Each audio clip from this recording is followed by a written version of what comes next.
Salary की tension. नमस्कार, मैं पल्लवी शर्मा और आप देख रहे हैं दिव्य हिमाचल टीवी। मैं आपके सामने हाजिर हूं हिमाचल आज का मुद्दा लेकर। नए पे कमीशन की फाइल विधि विभाग से ओके होते ही हिमाचल के सरकारी कर्मचारियों को सैलरी की चिंता और उत्सुकता बढ़ गई है।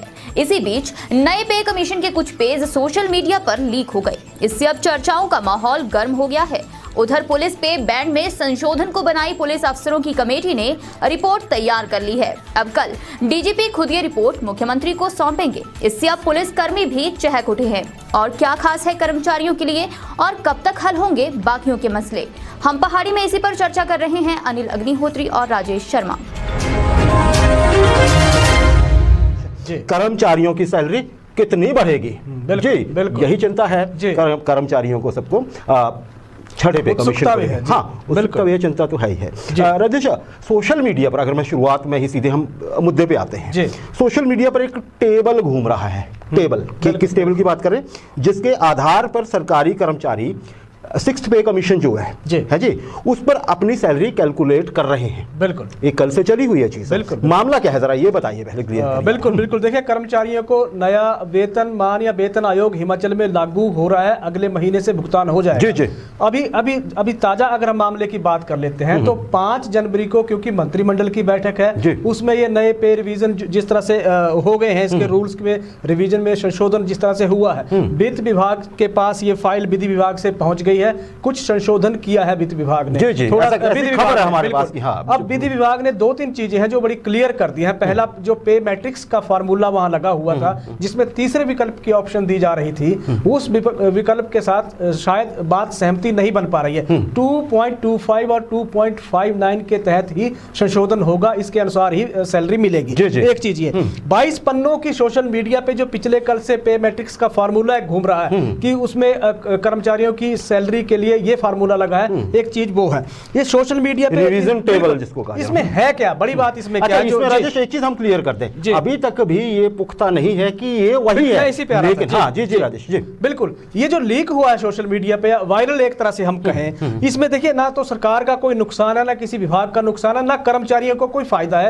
एक चीज जिसमें ये स्पष्ट ये कह दी गई है। लेकिन इसमें एक सवाल है इसमें कि अगर ये चीज लीक हुई है तो बड़ी बात यह है कि इस तरह के डॉक्यूमेंट अगर लीक होने लगे तो सुरक्षा में सेंध का एक मामला ये हो सकता है। इसमें अब सैलरी कितनी बढ़ेगी, कब से बढ़ेगी, ये तो सारे फार्मूले तय हो गए हैं। पर ये मंत्रिमंडल की 5 को जो बैठक होगी उसको लेकर ये माहौल उत्सुकता भरा है। कर्मचारियों की चिंता एक तरह से लग रही है। इसमें हालांकि इस लीकेज से कुछ है नहीं और ऐसा नहीं है कि इससे कोई चीजें प्रभावित होने वाली है आने वाले दौर में। जी। अच्छा राजेश, आपने जैसे कहा कि ये एक मामला बनता है कि लीक कैसे हो गई, विधि विभाग जैसे इतना सीक्रेसी जहां पे होती है, चलिए पता चल जाएगा कि ये सही है कि नहीं है। लेकिन राजेश, अगर ये लीक्ड डॉक्यूमेंट है जैसे कि इसको कहा जा रहा है, पर ये सिरे से नकारा भी नहीं गया है। देखिए ना, बड़ा टाइम हो गया इसको बाहर आए हुए, कोई स्टेटमेंट नहीं आई है सरकार की तरफ से, किसी विभाग की तरफ से कि नहीं जी ये नकली है या असली है, जो कुछ भी है। अच्छा राजेश, आपने कहा कि उससे शायद कोई फायदा या नुकसान नहीं है, ऐसा है क्या? जी बिल्कुल, देखिए इससे नुकसान है नहीं। अगर कुल बजट हम हिमाचल प्रदेश का देखते हैं तो सरकार ने तो पहले स्पष्ट कर दिया है कि 50% जो बजट है वो कर्मचारियों की सैलरी में, उनके भत्तों पे खर्च हो रहा है कुल बजट का। इसमें फार्मूला सेट है, सब कुछ तय है, वेतन आयोग नया बन गया है, सरकार ने घोषणा कर दी है। लेकिन उसके क्योंकि लागू होना है, व्यवस्था उस तरह लागू कब होगा? लागू तब होगा जब इसकी अधिसूचना निकलेगी, अधिसूचना जब जारी होगी। अधिसूचना क्योंकि अभी मंत्रिमंडल की बैठक उसके पास आ रही है, उसमें वो तमाम चीजें तय होंगी। उससे पहले उसमें क्या हो रहा है क्या नहीं हो रहा है, ये सिर्फ अपनी जानकारी के लिए कर्मचारियों के हित में तो चीज हो सकती है। जब तक उस पर विधिवत रूप से सिग्नेचर या साइन नहीं होंगे, वो नोटिफाई चीज नहीं होगी, तब तक उसका कोई मतलब नहीं, कोई आधार नहीं है। इतना सिर्फ इसमें तय है कि हर चीज की कैलकुलेशन हो गई है। बड़ी बात यह है, लेकिन बड़ी बात है इसमें सिर्फ सैलरी का स्ट्रक्चर तो हो सकता है कि इस तरह की सैलरी या इतने की सैलरी मिल रही है, उसमें तमाम कैलकुलेशन में हम नहीं जाएंगे। कर्मचारियों को जो सबसे ज्यादा बेचैनी है, कर्मचारियों की बेचैनी एरियर को लेकर है कि एरियर का भुगतान कितनी किस्तों में हो रहा है, कब हो रहा है, कितना क्या लग रहा है, कब हो रहा है। ये 3 क्वेरीज कर्मचारियों की है। लेकिन बड़ी बात यह है कि कर्मचारियों के एरियर ईयर के लिए, क्योंकि इस फार्मूले में कुछ है नहीं, उसके लिए सरकार अलग से बाद में नोटिफिकेशन जारी करेगी। तो ऐसा नहीं है, ये बेचैनी तो है, उत्सुकता भी है कर्मचारियों। अच्छा राजेश, दो वर्ग ऐसे हैं कर्मचारियों के जिनके लिए खुशखबरी मिली है। बिल्कुल। पहला करुणामूलक राजेश जी। करुणामूलक को सरकार ने कुछ राहत दी है।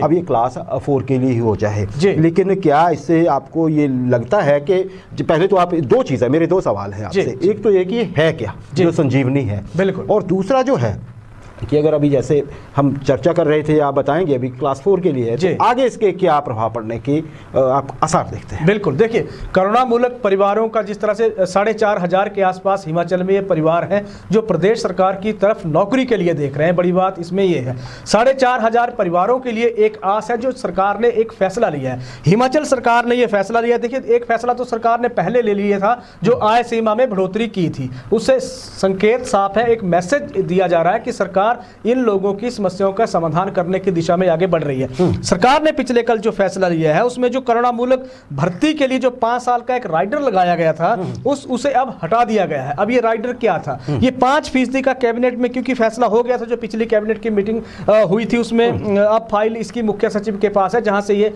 तमाम तरह की नोटिफिकेशन इसकी आएगी। फाइल में लिखा गया है कि सीधी भर्ती के तहत खाली पड़े क्लास 4 के पदों को करुणामूलक भर्ती के आवेदनों के आधार पर भरा जाएगा और इसके लिए भर्ती नियमों में छूट का प्रावधान किया गया है। ये बहुत बड़ी एक राहत की खबर उन करुणामूलक परिवारों के लिए है जो देखिए 1999 से 1998 से वो परिवार 2022 की दहलीज पे आते आते नौकरी के इंतजार अभी नौक कर रहे हैं कि हमें नौकरी दीजिए। बिल्कुल, और लोगों को क्या फायदा? बिल्कुल, अब क्योंकि ये भर्ती होगी क्लास 4 के पदों के लिए, जो छूट दी गई है ये क्लास 4 के पदों के लिए छूट दे दी है सरकार ने। अब इसमें क्योंकि क्लास 3 के कर्मचारी भी आते हैं, क्लास 3 का अलग से वर्ग है जिसके लिए ये कहा गया, लेकिन इसमें यह भी कहा गया सरकार की ओर से कि डाइंग कैडर पर यह व्यवस्था लागू नहीं होगी। अगर क्लास 4 की बात कर लेते हैं तो बेलदार का जो पद है वो डाइंग कैडर की श्रेणी में आ गया है, तो वहां यह व्यवस्था लागू नहीं होगी। लेकिन क्लास 3 की तरफ अगर देखें तो उनके लिए रास्ता क्लास 4 की इस नोटिफिकेशन के बाद उनके लिए भी रास्ता खुल गया है। जी, ये बड़ी बात है, ये बड़ी बात है जी। तो अब मतलब हम ये मान सकते हैं कि करुणामूलक को सरकार को कुछ देना। बिल्कुल बिल्कुल। राजेश, एक और चीज जी, पुलिस कर्मचारी पे बैंड को लेके जो कुछ भी हुआ है, पुलिस कर्मचारियों को लेके उसके बाद जो प्रदर्शन हुए, सब कुछ हुआ वो एक्सट्रीम तक गया जी। हालांकि ये सबने माना है कि जो पुलिस कर्मचारियों के पे बैंड में जो एक डिस्पैरिटी है जी, वो दूर होनी चाहिए। उसके लिए आपके पास कुछ खुशखबरी है, क्या है? बिल्कुल, देखिए 1 महीना 5 दिन बाद पुलिस कर्मियों के पे बैंड पे एक बड़ी खबर आ रही है। बड़ी खबर यह है कि जिस कमेटी ने वो रिपोर्ट सौंपनी थी प्रदेश सरकार को, वो कमेटी आप देखिए 1 महीना 5 दिन से पहले वो कमेटी का कहीं पता नहीं था, कहा जा रहा था कि उसके जो सदस्य हैं वो बीमार हैं। अब उस कमेटी ने वो रिपोर्ट अपनी तैयार कर ली है पुलिस पे बैंड में संशोधन की। पुलिस कर्मियों के लिए बहुत बड़ी एक खबर है, क्योंकि मुख्यमंत्री जयराम ठाकुर ने कहा था कि हम मानवीय आधार पर इस मसले को देखेंगे। उस दिशा में एक कमेटी बनाने का आश्वासन दिया गया था, तो कमेटी बनी थी। कमेटी ने चूंकि रिपोर्ट सरकार को सौंपनी थी, 1 हफ्ते के भीतर सौंपनी थी, लेकिन महीने के भीतर भी अगर वो रिपोर्ट अब सरकार के पास जा रही है तो बहुत बड़ी बात है। मंगलवार को वो कमेटी प्रदेश सरकार को वो रिपोर्ट सौंपने जा रही है, जिसमें संभवतः अब मुझे लग रहा है मंगल या बुधवार तक इसका फैसला भी हो जाएगा कि पुलिस पे बैंड में कितना और किस तरह से सरकार संशोधन करने जा रही है, राहत क्या मिलने वाली है। रिपोर्ट मंगलवार को मतलब बस बीच में एक ही दिन है जी। बिल्कुल, आसार तो यही है कि सब अच्छा हो। बिल्कुल बिल्कुल, बाकी आप देख लेते। एक मैं यहाँ पे एक कमेंट करना चाहूंगा। होम गार्ड्स के जो हमारे दर्शक है वो बहुत कमेंट करते हैं, बहुत पूछते हैं बार बार कि हमारा क्या हुआ।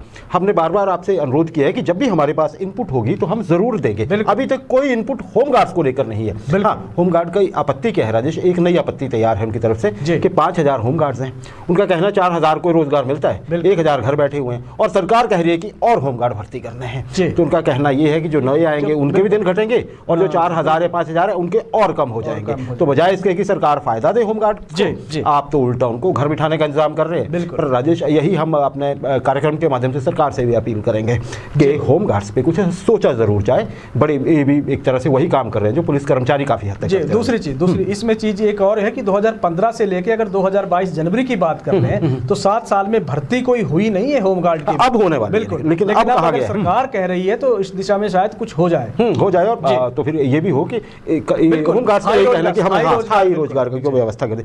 जब भी होगा हम होमगार्ड्स का जरूर बताएंगे। राजेश, अच्छा कल मतलब आज संडे है जी, अब बहुत सारे मुद्दे हो गए। 5 तारीख को तो मंत्रिमंडल की बैठक भी है। कल से राजेश एक सिलसिला शुरू हो जाएगा। कल बहुत घटना प्रधान दिन हो सकता है। एक तरफ जो है वो कर्मचारी अपने हक लेने के लिए कल बहुत गहमा गहमी दिखेगी हमें, और दूसरा सरकार की ओर से जो कुछ दिया जाना है उस पर कल तैयारी होगी घटना। और दूसरा तो वो होगा राजेश जो ओपीएस के लिए उस दिन हो गया था शनिवार को जो शुरुआत है ना, जो शुरुआत हुई थी, तो कल फिर से वो सिलसिला चलेगा। पहले 30,000 लोगों की मेंबरशिप हुई है। क्या कहेंगे आप? बिल्कुल सही है। देखिए गहमा गहमी क्योंकि कल हफ्ते का पहला दिन होगा, और हम अगर पिछले 3 दिन की बात कर लें अग्निहोत्री जी, तो 3 दिन में आप देखिए कि हिमाचल प्रदेश के अनुबंध से 3 दिन में कर्मचारी बहुत से विभागों के नियमित हुए हैं। 6,000 बिल्कुल 6,000 ये कर्मचारी थे जिन्होंने अपना 30 सितंबर को 2 साल का कार्यकाल पूरा कर लिया। कई तो 3 भी कर चुके हैं। उनमें से 5,000 से ज्यादा कर्मचारी इन 3 दिनों में नियमित हो चुके हैं। और अब बड़ी बात यह कि सोमवार को, क्योंकि एक तरह के तमाम फॉर्मेलिटीज इन कर्मचारियों को पूरी करनी होगी, जैसे मेडिकल के लिए हॉस्पिटल्स में रश बहुत ज्यादा होने वाला है,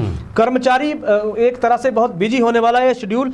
और बिजी इसलिए भी होने वाला है क्योंकि अगर जो बाकी जो बचे हैं 5 तारीख से पहले 6,000 ये पूरी कर्मचारियों का जो कैलकुलेशन है, पूरे 6,000 कर्मचारी 5 से कैबिनेट की मीटिंग से पहले सभी रेगुलर कर्मचारी हो जाएंगे। क्या बात है? बिल्कुल। इसमें दूसरी चीज जो बड़ी बात है, इसमें अभी भी कुछ ऐसे कर्मचारी, एक वर्ग है जिसको एड्रेस सरकार कर नहीं रही है, जो बार बार दस्तक दे रहे हैं कि हमारी सुनिए। उसमें आपने कहा कि इसमें ओपीएस की बहाली के लिए वो इशू तो चला ही है। एनपीएस के 1 लाख कर्मचारी लगातार दबाव बना रहे हैं अपनी मांग को लेकर, क्योंकि विधानसभा के शीत सत्र को अगर हम देख लेते हैं तो जहां सरकार ने कमेटी बनाने की सूचना जारी कर दी, अब वो कर्मचारी गेट मीटिंग के जरिए दबाव बना रहे हैं। दूसरा इसमें जो बड़ा है वो एनपीएस कर्मचारी हैं, जो 70,000 कर्मचारी किस इंतजार में है? 70,000 कर्मचारी इस इंतजार में है कि प्रदेश सरकार उन्हें ये राहत दे दे जिसमें डेट ऑफ ज्वाइनिंग से वो सीनियरिटी का मसला उठा रहे हैं। इसमें एक चीज और है जहां ऐसा लग रहा है कर्मचारियों को एक मैसेज चला गया कि 2009 की भारत सरकार की अधिसूचना को, क्योंकि मुख्यमंत्री जयराम ठाकुर ने जेसीसी की मीटिंग में भी कहा था,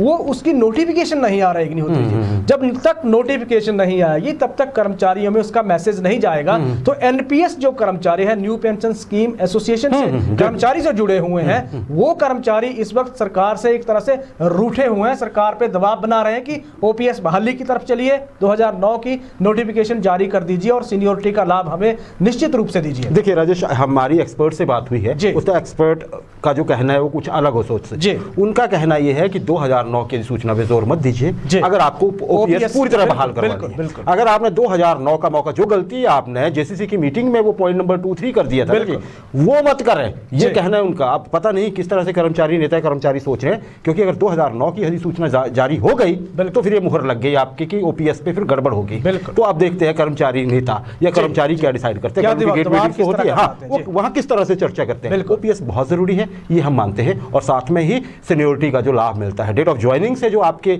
सीनियरिटी बनती है, हम पर्सनली ये मानते हैं कि उसका हक कर्मचारियों को मिलना चाहिए। बिल्कुल।